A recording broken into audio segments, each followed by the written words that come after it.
नमस्कार दोस्तों, stock market studies में फिर से एक बार आपको बहुत-बहुत स्वागत है। तो आज मैं फिर से आपके सामने कुछ इम्पोर्टेंस कंपनी के अपडेट शेयर करने वाला हूँ। तो इस वीडियो को ज़रूर लास्ट तक देखिएगा और अभी तक अपने चैनल को सब्सक्राइब नहीं किया, तो ज़रूर कर लीजिएगा। कंटिन्यूअसली इन्फॉर्मेशन और अपडेट्स पाने के लिए चैनल के ऊपर बने रहिएगा। तो चलो देख लेते हैं कौन-सा कंपनी है इस वीडियो के अंदर। फर्स्ट जो कंपनी है उसका नाम है राजेश एक्सपोर्ट। देखिए राजेश एक्सपोर्ट के ऊपर बहुत सारे लोगों का क्वेश्चन है, बहुत सारे कमेंट्स भी आ चुके हैं कि सर राजेश एक्सपोर्ट लगातार गिरते जा रहा है। क्या राजेश एक्सपोर्ट खत्म होने वाला है? देखिए ऐसे बिल्कुल मत सोचिएगा क्योंकि राजेश एक्सपोर्ट खत्म होगा कि नहीं होगा वो तो आपको बाद में ही पता चलेगा। कंपनी का फिलहाल का जो सिचुएशन है अगर देखेंगे कि मार्केट कैप के वाइज आप देखेंगे तो कल्लन ज्वेलर्स जो आज थर्ड पोजीशन में है, उसी पोजीशन में एक टाइम राजेश एक्सपोर्ट हुआ करता था। तो आज मार्केट कैप कम हो गया तो जिसके चलते कंपनी का हालत थोड़ा सा बिगड़ चुके हैं। देखिए बाकी जो पैरामीटर्स है उस पैरामीटर्स के हिसाब से आप ये देखेंगे तो सबसे कम अगर किसी के पास टॉप 5 कंपनीज में सबसे कम अगर किसी के पास कर्जा है, वो है राजेश एक्सपोर्ट के पास। ना के बराबर कर्जा है, कर्जा आप ज़ीरो ही बोल सकते हैं। और कंपनी का आरओसी आरओई दोनों ही देखा जाए तो एक एवरेज लेवल के हैं। मान लेता हूँ सेल्स में कंपनी का कमियाँ देखने को मिला जिसके लिए परसेंटेज कम हो गया। बाकी जो फैक्टर है जैसे आप देखेंगे कंपनी का सेल्स का ग्रोथ, तो इस बार कंपनी का सेल्स बहुत कम हो गया। तो सॉरी कंपनी का प्रॉफिट बहुत कम हो गया। क्यों? क्योंकि कंपनी के देखिए सेल्स 50% कम हो चुके हैं। 50% कम होने के बाद कंपनी के एक्सपेंस भी है। वो सारी चीज़ों को मेंशन करने के बाद कंपनी का जो प्रॉफिट मार्जिन है वो 45 करोड़ तक पहुंच चुके हैं। मतलब नेट प्रॉफिट के बारे में बात करूं तो 373 करोड़ से घट के हो चुके हैं 45 करोड़ के आसपास। तो इस पॉइंट्स को जरूर याद रखना कि कंपनी का जो नेट प्रॉफिट है वो कुछ वीकनेस पॉइंट के हिसाब से देखने को मिला। तो यहाँ पे एक बात को मैं और भी कहूँगा कि कंपनी के ऊपर एज ए बैलेंस शीट में आप देखेंगे तो कंपनी के रिजर्व लगातार बढ़ता हुआ देखने को मिले।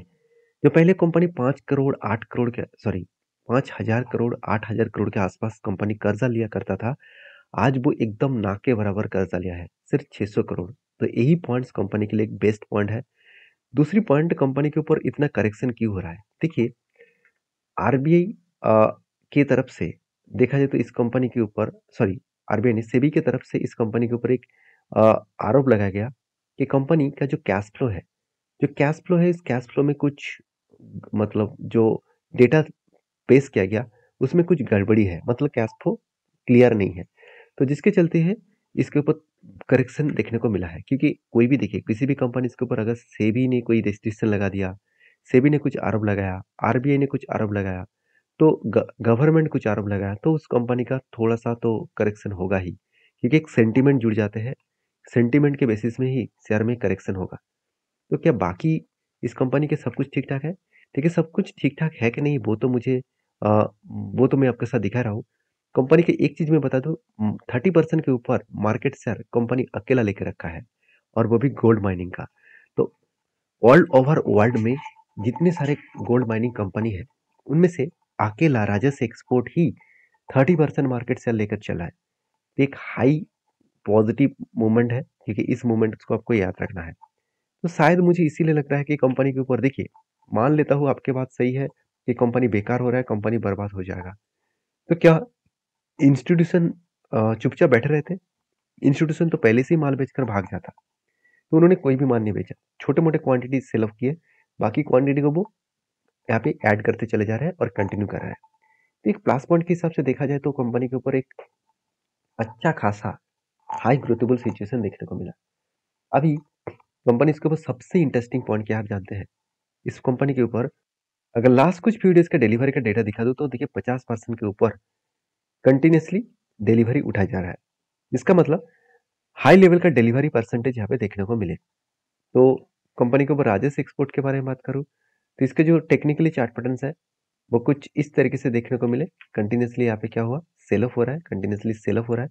तो जिसके चलते है एक अच्छा खासा डाउन साइड मोमेंटम देखने को मिला। तो मैं जरूर कहूंगा कंपनी के ऊपर इस सारे पॉइंट्स को सामने रखते हुए एक ही बात मैं जरूर कहूंगा, कंपनीज के ऊपर आपको फिलहाल के लिए तो जो सिचुएशन क्रिएट हुआ है वो लगातार गिरते जा रहा है और नेक्स्ट लेवल जो है वो 225 लेवल तक आने का चांसेस है। तो एक हाई वॉल्यूम नीचे हो रहा है, तो इसका मतलब आप क्या सोच रहे हैं कि बहुत लोग सेल कर रहे हैं? देखिए जितना सेल हो रहा है उतना बाइंग भी तो हो रहा है ना। तो सेलिंग और बाइंग होने के बाद हाई वॉल्यूम क्रिएट हो रहा है, तो लोग इस लेवल में आकर बाय करने का चांसेस करेंगे, क्योंकि यही से ही कंपनी का एक बड़ा सा धमाका देखने को मिला था। यही लेवल कंपनी का एक स्ट्रॉन्ग सपोर्ट बनेगा, उसके बाद एक लंबा जर्नी होने का चांसेस है। बाकी इस कंपनी के ऊपर आपकी क्या राय है, मुझे जरूर कमेंट्स करना, क्योंकि देखिए एक चीज़ों को मैं आपको बताना चाहूँगा, यहाँ पे देखिए इस लेवल में जब आया था, तब भी इस तरीके से कुछ हाई वॉल्यूम देखने को मिला था। फिर से वही लेवल में टच कर रहे हैं, तो वहाँ पे भी हाई वॉल्यूम देखने को मिल रहा है। तो कहने का मतलब है, जब जब नीचे लेवल में आ रहे हैं, तब हाई वॉल्यूम के साथ अब वो एक चार्ट पैटर्न जनरेट कर रहे हैं, जो आगे बढ़ने के लिए वो तैयारी भी कर सकते हैं।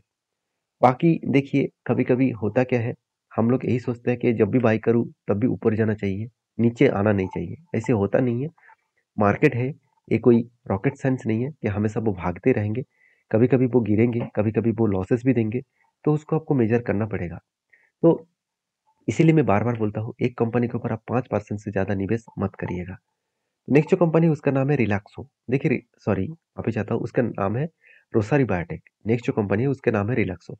तो रोसारी बायोटेक जो है वो एक केमिकल्स कंपनी है, और केमिकल्स में आज फिलहाल के लिए जो सिचुएशन क्रिएट है, वो केमिकल्स के सेल्स में कुछ इम्पैक्ट देखने को मिला, सेल्स डाउन हुआ। फिर भी इस कंपनी में कुछ खासियत नेगेटिव पॉइंट्स मुझे नहीं देखने को मिला। जैसे क्वार्टरली रिजल्ट में बात करूँ, तो 2020 में 170 करोड़ के आसपास सेल्स था, तो 2021 में 385 करोड़ के आसपास सेल बना, और 2022 में 425 करोड़ के आसपास सेल्स बना, और 2023 में 450 83 करोड़ के आसपास यहाँ पे सेल्स बना। इसका मतलब हाई लेवल का यहाँ पे सेल्स का ग्रोथ है। तो सेल्स का ग्रोथ हुआ, एक्सपेंस को कंट्रोल किए, उस बेसिस में नेट प्रॉफिट लगातार बढ़ते चले गए। एक अलग लेवल का नेट प्रॉफिट यहाँ पे बढ़ता हुआ देखने को मिले। तो इस चीज़ों को आपको याद रखना है, इस चीज़ों को आपको समझना पड़ेगा। तो बाकी देखिए, आपको मैं एक ही चीज़ कहूँगा इस कंपनी के ऊपर, कि जो लोग सोच रहे हैं कि केमिकल्स कंपनी बर्बाद हो गया, खत्म हो जाएगा, उसके लिए मैं एक बात बता दूँ, विदाउट केमिकल कोई भी प्रोडक्ट नहीं बन सकता, कोई भी प्रोडक्ट नहीं बनाए जा सकते। उस बातों को याद रखते हुए एक ही बात सामने आते हैं कि इस कंपनी के जो प्रोडक्ट है, आप देखेंगे कंपनी होम पर्सनल केयर और परफॉर्मेंस केमिकल्स के ऊपर काम करते हैं, टेक्सटाइल केमिकल्स के ऊपर काम करते हैं, एनिमल्स हेल्थ एंड न्यूट्रिशन के ऊपर काम कर रहे हैं। तो देखिए, जो प्रोडक्ट डिमांडेबल है और हमेशा डिमांडेबल रहेगा, उसी प्रोडक्ट के ऊपर रोसरी बायोटेक्स काम करते हैं। इस कंपनी आज बहुत छोटा है, फ्यूचर में आगे बढ़ने का हाई पोटेंशियल भी कंपनी दिखा रहा है, जिसके चलते ही कंपनी के ऊपर आप एक पॉजिटिव सेंटीमेंट क्रिएट कर सकते हैं। तो बाकी देखिए, इस कंपनी के ऊपर एज ए इन्वेस्टर, प्रोमोटर से लेकर एफएसडीएस पब्लिक हर किसी के पास इन्वेस्टमेंट तो है। तो कंपनी के ऊपर लास्ट कुछ फ्यू डेज का डिलीवरी का परसेंटेज दिखा दूं, तो कुछ डिलीवरी परसेंटेज एक एवरेज लेवल के आसपास है। कभी 50%, कभी 22%, कभी 40% के आसपास देखने को मिला, तो हाई लेवल का ग्रोथ देखने को नहीं मिला है। तो इस बात को आपको याद रखना है। तो टेक्निकली चार्ट पैटर्न्स के बारे में बात करूँ, तो देखिए यहाँ पे कंपनी के ऊपर एक रेंज क्रिएट हुआ था, एक कंटिन्यूअसली बाइंग रेंज क्रिएट हुआ था, और एटलीस्ट 27% के आसपास। मैं आपको बहुत बार बोल चुका हूँ, जब भी इस तरीके से रेंज क्रिएट होता है कि कंटिन्यूअसली कोई बाइंग कैंडल देखने को मिलेगा, कंटिन्यूअसली बीच में कोई भी रेड कैंडल होना नहीं चाहिए। तो उस लोअर साइड को और अपर साइड को मार्किंग कर लेना, और अब सबसे पहले देखना कि वो कैंडल किस लेवल में बना। 200 डेज ईएमए के अगर नीचे बना, तो वहां से ऊपर लेवल तक मार्किंग कर लेना। और आपको करना क्या है, आपको वेट करना है, जब भी इस नीचे लेवल को टच करेगा तो यहाँ पे एंट्री बनेगा, और इस हायर लेवल का इसका टारगेट रहेगा। तो फिलहाल के लिए मुझे नहीं लगता कि वो नीचे आने वाला है, जिस तरीके से वो पैटर्न क्रिएट हो रहा है। मुझे लगता है एक बड़ा सा यहाँ पे एक पैटर्न्स बन सकता है। पैटर्न्स को ध्यान से देखिएगा, कुछ इस तरीके से पैटर्न्स बनने का तैयारी कर रहा है, जो बनेगा यहाँ पे एक शोल्डर, उसके बाद एक बिग हेड, उसके बाद एक शोल्डर।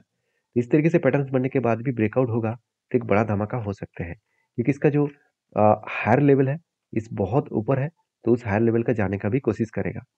तो मैं इस कंपनी के ऊपर बेसिकली मैं ट्रेडिंग पर्पस में देखता हूँ, कोई भी मेरे पास इस कंपनी का एज ए होल्डिंग पर्पस में कोई भी शेयर नहीं है। जब भी कोई ट्रेड बनता है तो मैं ट्रेड लेता हूँ। यहाँ पे एक ट्रेड बना था, मैं आपके साथ भी शेयर किया था। एज एजुकेशन पर्पस में मैं सब कुछ आपके साथ शेयर करता हूँ, तो प्लीज़ किसी भी स्टॉक को रिकमेंडेशन के हिसाब से मत देखना, क्योंकि मेरा काम कोई रिकमेंडेशन करना नहीं है, और मैं कोई सेबी रजिस्टर्ड पर्सन भी नहीं हूँ कि मैं आपको रिकमेंड कर पाऊँ। तो काम करना है तो आपके रिस्क के हिसाब से ही करना पड़ेगा। नेक्स्ट जो कंपनी है उसका नाम है रिलैक्सो। देखिए रिलैक्सो फुटवेयर, जो आप सभी जानते हैं, इस कंपनी फुटवेयर इंडस्ट्रीज में एक लीडर प्लेयर है। तो फुटवेयर इंडस्ट्रीज में लीडर प्लेयर है कहने का मतलब क्या है, कि एक time company number one position में था, और आज मेट्रो ब्रांड नंबर 1 पोज़ीशन में हो चुके हैं। नंबर 2 में फुटवियर रिलैक्सो के ऊपर देखने को मिलता है। तो रिलैक्सो फुटवियर कंपनी के ऊपर देखने को मिलता है। तो अगर कंपनी का कंपटीटर के हिसाब से बात करूँ, दोनों में अंतर क्या है? देखिए, दोनों में डिफरेंस यही है कि मेट्रो ब्रांड का जो मार्केट कैप है वो बढ़ चुके हैं। उसके साथ-साथ सेल्स ग्रोथ भी है अच्छा, आरओसी, आरओई दोनों ही बेस्ट है, पर कर्जा थोड़ा-सा ज़्यादा है। मगर उल्टा रिलैक्सो का देखिए, थोड़ा-सा सेल्स कम हुआ, आरओसी, आरओई में थोड़ा-सा वीकनेस दिखा, मगर कर्जा एकदम ना के बराबर है। तो एक बेस्ट पॉइंट है कंपनी के लिए, जो कंपनी कर्जे को सबसे पहले कम कं मतलब एक रेंज में रखा है, एक कंजेस्टेड रखे हैं, तो उस कंपनी का ग्रोथ होने का चांसेस बढ़ जाते हैं। क्योंकि अगर कर्जा ही ज़्यादा हो, तो कंपनी कितना भी सेल्स कर ले, कंपनी का प्रॉफिट में बहुत बड़ा इम्पैक्ट आएगा। और कंपनीज़ के ऊपर एक बड़ा टारगेट भी है। अब टारगेट क्या है? आप देख सकते हैं कंपनी की जो कैपेसिटी है। अब इस कैपेसिटी को देखेंगे तो कंपनी की जो कैपेसिटी यूटिलाइज़ करने का यहाँ पे बातचीत किया जा रहा है। करंट जो यूटिलाइज़ेशन है कैपेसिटी 63%। कंपनी एक्सपेक्ट कर रहा है कि कंपनी अपकमिंग टाइम्स में अराउंड 65% के आसपास कंपनी का खुद का कैपेक्स को बढ़ाने वाला है। तो कंपनी खुद का डेब्ट को एकदम डेब्ट फ्री कर चुके हैं, मतलब कोई भी डेब्ट नहीं है। साथ ही साथ company export export contribution at least around 4% of revenues. तो एक्सपोर्ट कंपनी 4% के आसपास रेवेन्यू जनरेट करके लिए एक्सपोर्ट करे। बाकी देखिए डोमेस्टिकली मार्केट में ही कंपनी का मार्जिन देखने को मिला है।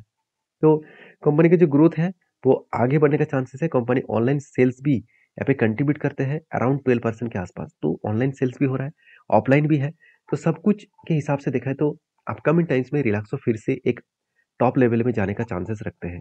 तो कंपनी का मैनेजमेंट का यही करना है कि रिलैक्सो के ऊपर फोकस रखिए कि रिलैक्सो आगे बढ़ने के लिए हाई कैपेबिलिटी हो सकता है।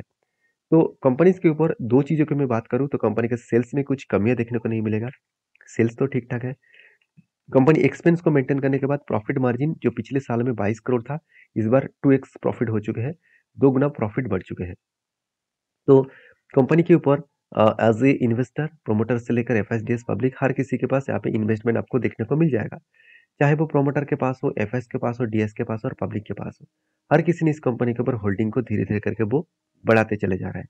तो इस कंपनी के लास्ट कुछ फ्यू डेज़ का डेटा दिखा दूँ तो डिलीवरी का परसेंटेज भी हाई लेवल का देखने को मिला है, 50 टू 60% के ऊपर। तो ये एक पॉजिटिव पॉइंट है क्योंकि जब भी कोई हाई लेवल का डिलीवरी परसेंटेज देखने को मिलता है तो अपकमिंग टाइम्स में अच्छा खासा एक पॉजिटिव मोमेंटम अपट्रेंड जर्नी देखने को मिल सकता है। तो रही बात इस कंपनी के चार्ट पैटर्न्स का, तो टेक्निकली चार्ट पैटर्न आप देखेंगे तो शोल्डर कम हेड, उसके बाद देखिए बहुत बार शोल्डर क्रिएट हो रहा है। मुझे लगता है फिर से एक बार शोल्डर क्रिएट होगा तो इसको कहा जाएगा reversal head and shoulder pattern.